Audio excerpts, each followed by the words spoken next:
The flash of cameras lit up the ballroom as Madison Carter strode straight toward the man in the thrift store blazer. Ethan Cole froze, a paper plate of hors d'oeuvres in his hand. She leaned in, her perfume sharp and defiant, and whispered, "Smile like you're my husband right now." He blinked once, read her eyes, and gave her a warm, steady smile. Not for the cameras, but for her. Before we dive in, drop a comment with where you're watching from.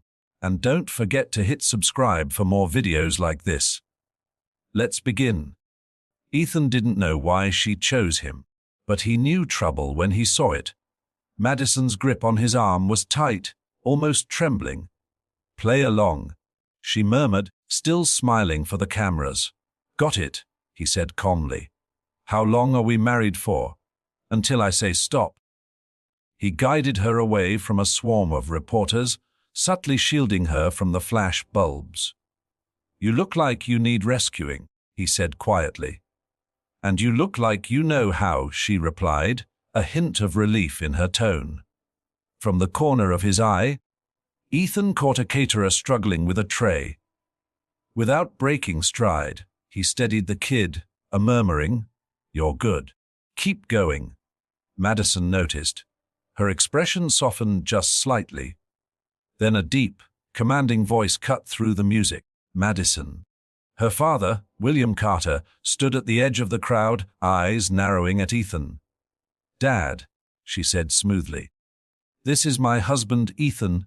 Ethan's handshake was firm. "Nice to meet you, sir." William Carter's jaw tightened. But the cameras were still rolling. He gave Ethan the kind of handshake that measured a man's worth in a single squeeze. Ethan didn't flinch. "I wasn't aware you'd married," William said smoothly, his politician's smile never wavering. "That's because you weren't supposed to be," Madison replied, her voice calm but edged with steel. "Tonight's about the charity, not my personal life." Ethan could feel the tension humming between father and daughter, like an electric wire pulled too tight. "If it helps," he said lightly. "I make a great +1. I even fixed the projector earlier." Madison's lips twitched almost a smile. William's eyes, however, sharpened like glass. "Enjoy your evening, husband," he said, then stepped away to greet a cluster of donors. The moment he was out of earshot, Madison exhaled slowly. "You just bought me at least an hour of peace." "Happy to help," Ethan said. "But I have to ask, why me?" She hesitated, scanning the room. "Because you were the only man here, looking at the exits instead of the cameras. And because I knew you wouldn't ask for anything in return." "Guess that makes me predictable," he said with a half smile. Madison shook her head. "Number it makes you safe." They were interrupted by the sudden arrival of Graham Lockwood, all slick hair and self-importance. "Madison," he drawled, "I didn't know you were bringing a guest. Or husband, was it?" His smirk lingered on Ethan like a challenge. "Yeah," Ethan said evenly. "And you are someone who's been in this family's plans a lot longer than you," Graham replied, leaning in just a fraction too close to Madison. Ethan stepped forward, not aggressively, but enough that Graham had to take half a step back. Plans change. Madison looked between them, and for the first time that night, a genuine smile curved her lips. The music swelled in the background. A string quartet playing something elegant and utterly out of place with the tension at their table. Madison held her champagne flute delicately, but Ethan could see the faint tremor in her fingers. He didn't know if it was anger, nerves, or both, but she was trying hard not to let anyone else notice. Graham Lockwood lingered like an unwanted shadow, still smiling, that smug, self-assured smile. "You know, Madison," he said, swirling his whiskey. "Your father and I were just discussing how much smoother things would be if we merged our visions. Carter Innovations and Lockwood Holdings, married in business, and perhaps in real life. Madison's jaw tightened. Graham, I've told you before, my life is not for sale. Graham leaned in, lowering his voice. It's not just about you, Maddie. This is about your father's legacy, about stability. His eyes flicked to Ethan, full of condescension. I can offer that, can he? Ethan's instinct was to laugh, but instead he set his glass down and looked Graham in the eye. You know, stability isn't about bank accounts or last names. It's about showing up when you say you will, about keeping promises, about treating people like they matter, even when there's nothing in it for you. Something in Ethan's tone cut through Graham's smugness for a split second. But the mask returned almost instantly. Cute speech, Graham said, but you're out of your depth here, pal. Before Ethan could reply, Madison's father's voice boomed across the ballroom. Ladies and gentlemen, please take your seats for tonight's program. Madison took Ethan's arm, her grip firmer now. As they walked toward their assigned table, one much closer to the stage than Ethan would have ever chosen, she whispered, "Thank you for not punching him." Tamping, though, Ethan murmured back, earning a brief, genuine laugh from her. The lights dimmed and William Carter took the stage, commanding the room with the ease of a man who had spent decades bending it to his will. He spoke of innovation, charity, and the company's future, his words polished and deliberate. Then he shifted, gesturing toward Madison. And now, William announced, the woman who will carry Carter Innovations into the next generation. My daughter, Madison Carter. Applause erupted. Madison rose, but Ethan noticed the flicker of hesitation in her eyes. He stood too, not to follow, but to stand beside her chair for just a moment, catching her gaze. You've got this, he said softly. She took a deep breath, nodded, and made her way to the podium. The spotlight hit her, washing her in white light. For a moment, she looked every bit the poised businesswoman the crowd expected. Then her voice came, clear, steady, but with an edge that wasn't in the script. Thank you, Madison began. Tonight is about the children this foundation serves. Kids who face challenges most of us can't imagine, yet somehow find the courage to keep going. They remind me every day that real strength isn't measured in numbers or status or the size of your last deal. Ethan noticed her father's smile tighten ever so slightly. It's measured, Madison continued, in compassion. In showing up for people when they need you most, even if it costs you something. And sometimes it's in taking a risk on someone the world might underestimate. Her eyes drifted just for a heartbeat toward Ethan. The applause was warmer now, more personal. Madison wrapped up her speech with a call to action for the charity, earning a standing ovation from several tables.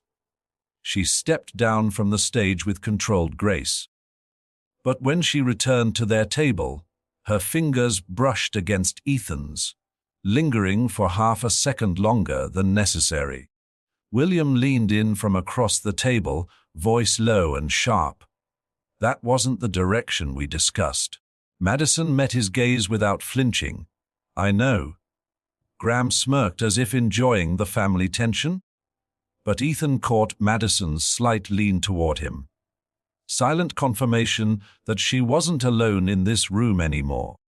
As dessert plates arrived, a photographer approached. Can we get a shot of the happy couple? Ethan opened his mouth to protest, but Madison was already smiling. Of course, she slipped her arm through his, her hand resting lightly on his chest. The flash went off, and in that moment, Ethan realized she wasn't pretending as much as she had been earlier. There was still an act in play. Sure, but there was also something else. A spark, a silent thank you, and maybe, just maybe, a beginning. The event finally wound down. the last of the applause fading into the soft hum of conversations and clinking glassware. Most guests drifted toward the coat check or lingered near the bar, networking in quiet, polished voices. Madison was still seated, tracing her finger along the rim of her untouched dessert plate, while Ethan stood nearby, scanning the room the way a man does when he's half expecting trouble. Trouble didn't make him wait. William Carter's shadow stretched across the table before he arrived. Graham Lockwood in tow like a loyal hound with an expensive haircut. The elder Carter's smile was polite for the room, but sharp enough to cut glass up. "Close, Madison," he said a word. "Alone, I'm fine here," she replied, her tone deceptively calm. William's eyes flicked to Ethan. "I think we both know this conversation isn't for outsiders." Ethan's gut said to walk away. His chest said to stay. Madison made the decision for him. "If it involves my personal life, and you've already involved the press, then Ethan stays." The corner of William's mouth twitched, irritation barely contained. "Very well. But remember, appearances are everything in our world. Bringing an unknown into a night like this sends a message." Ethan tilted his head slightly. "Sometimes the message is the point." Graham scoffed. "You have no idea how this world works, do you?" Ethan turned to him, his voice even. "You're right. I don't own a penthouse or a golf membership, but I know how to read a room. And I saw Madison's face when she asked for help. Whatever was about to happen wasn't for her benefit." Graham stepped forward, his expensive cologne filling the space between them. "You think you're her hero because you played pretend for a night. You're a prop. Cole, a distraction." Ethan didn't blink. Better a distraction than a liability. Madison's lips curved into the faintest smile, but her father's patience was visibly fraying. "Enough," William said. "Madison, you're my daughter. I've worked my entire life to build a name and a company that will stand for generations. Aligning yourself with Lockwood is a strategic necessity, not a choice. And aligning myself with someone I don't trust is exactly why I am making it a choice." She shot back. "You've spent years making deals without asking how they'd affect me. Not this time." William's eyes hardened, the warmth gone. "And what do you think this," he gestured toward Ethan, "is going to accomplish?" Madison glanced at Ethan, then back to her father. "It accomplishes exactly what I needed tonight. I wasn't cornered into a headline. I wasn't paraded around like a piece of leverage. And I had someone at my side who actually listened to me instead of talking over me." The words landed like a gal strike. William's jaw tightened. "You're making a mistake." Madison leaned forward, her voice quiet but strong. "I'd rather make my own mistakes than live with someone else's." For a moment, the air between them was so taut that Ethan could almost hear it humming. Then William straightened, smoothing his tuxedo jacket, and nodded toward Graham. "We'll revisit this later." They turned to leave, but Graham couldn't resist a final jab. "Enjoy your moment." "Cole, it won't last." Ethan didn't take the bait. He simply stepped aside, letting them pass. But his eyes stayed on Graham's till the man looked away first. Once they were gone, Madison let out a breath she'd been holding for minutes. "You didn't have to stay through that." "I know," Ethan said, pulling out her chair so she could stand. "But I wanted to." They walked together toward the exit, the crowd thinning enough that the noise dropped to a soft murmur.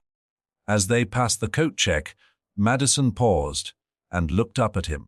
"Do you want to get out of here without the driver?" Ethan raised a brow. "You have a driver?" She smiled faintly. "He's fine for public exits, but I feel like taking a walk." "You gay?" He glanced down at his worn shoes, then at her 1,000 heels.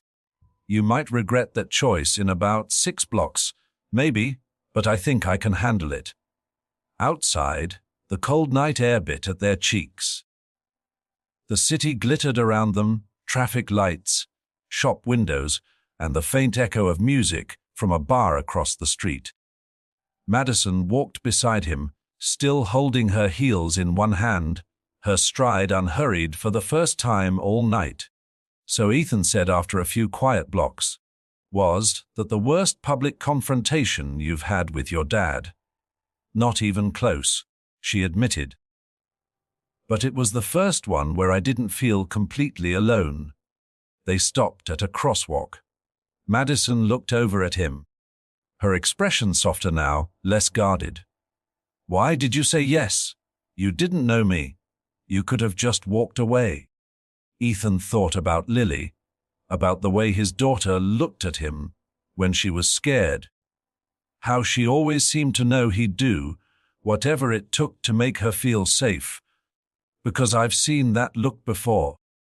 And I hate seeing it on anyone." Her gaze lingered on him for a moment longer before the light changed. When they reached the corner near her building, Madison slowed.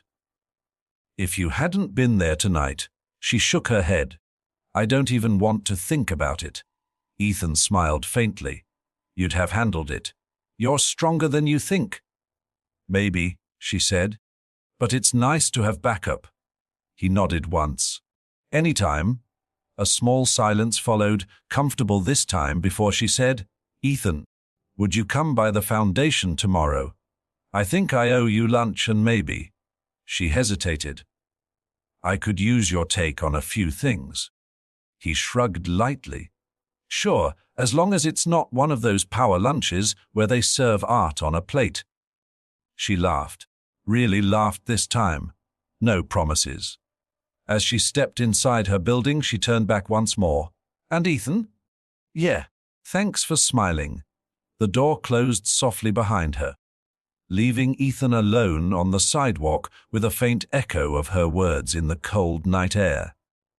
And for reasons he didn't entirely understand yet, he found himself smiling too. Morning sunlight spilled through the front windows of Carter Innovations headquarters, bouncing off the polished marble floors. Ethan paused just inside the lobby, his thrift store blazer looking even more out of place in the corporate cathedral than it had in the ballroom the night before. He'd thought about turning around twice on the way here. But Madison's voice, "I could use your take on a few things," kept him walking toward the reception desk. The receptionist, immaculate in a cream blouse, looked up with polite curiosity. "Can I help you?" Ethan Cole.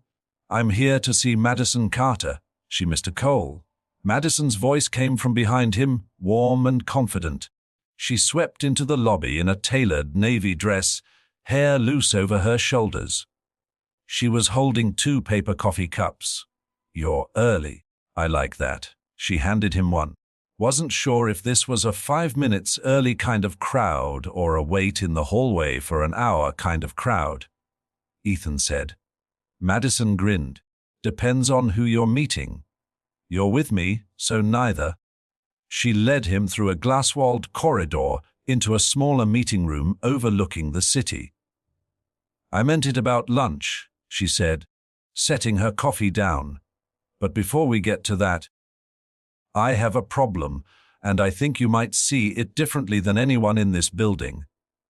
Ethan leaned against the table. "I'm listening." She slid a folder toward him. Inside were proposals for the next quarter's charity budget, numbers, charts, and photos of kids with mobility devices. "My father wants to cut funding for our outreach program to free up capital for a corporate partnership with Lockwood Holdings." "Graham?"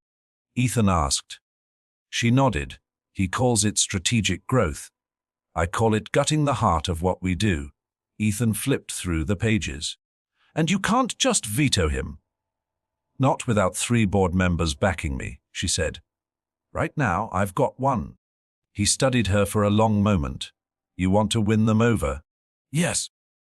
And I want to do it without letting my father think this is about my personal life, which means I need someone who can speak to them without it looking like it came from me. Ethan chuckled softly. You want me to walk into a boardroom full of people in thousand suits and tell them why they're wrong? Madison's eyes held his. You told my father to give me space in a ballroom full of cameras. This will be easier. 2 hours later, Ethan found himself in a boardroom big enough to hold his entire apartment building. The long mahogany table gleamed, flanked by men and women in crisp suits. William Carter sat at the head, flanked by Graham on one side and Madison, composed but tense on the other. William's gaze landed on Ethan. Mr. Cole, I wasn't aware you'd be joining us.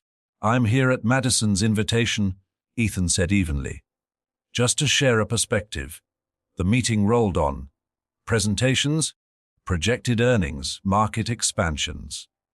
Then came the proposal to cut the outreach program. William called for discussion. Before anyone could speak, Ethan leaned forward. I'm not here to tell you how to run your company, he began.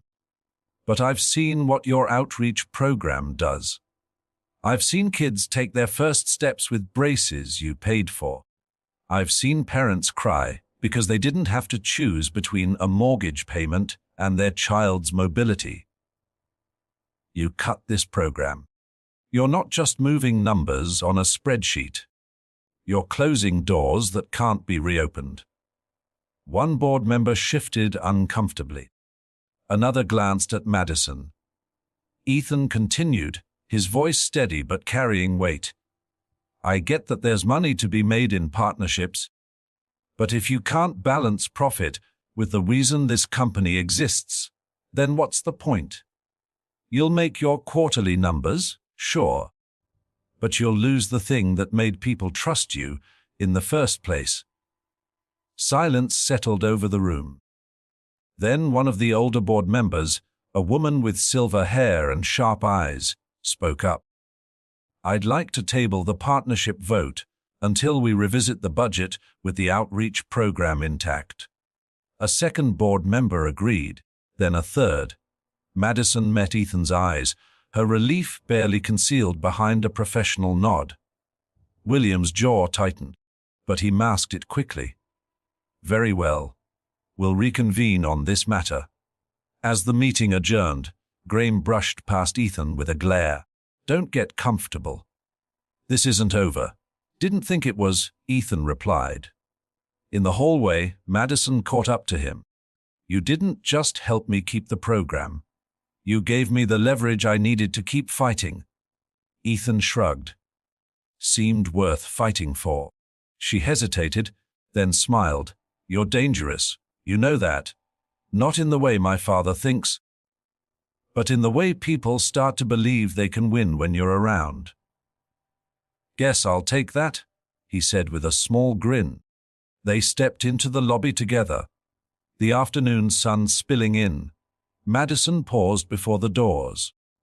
Last night you smiled for me when I needed it. Today you stood up for something that matters to me. I'm starting to think. Maybe I should stop asking you to pretend. Ethan's smile was quieter this time, but no less real. Maybe I already have. And as they walked out into the busy city streets side by side, neither of them looked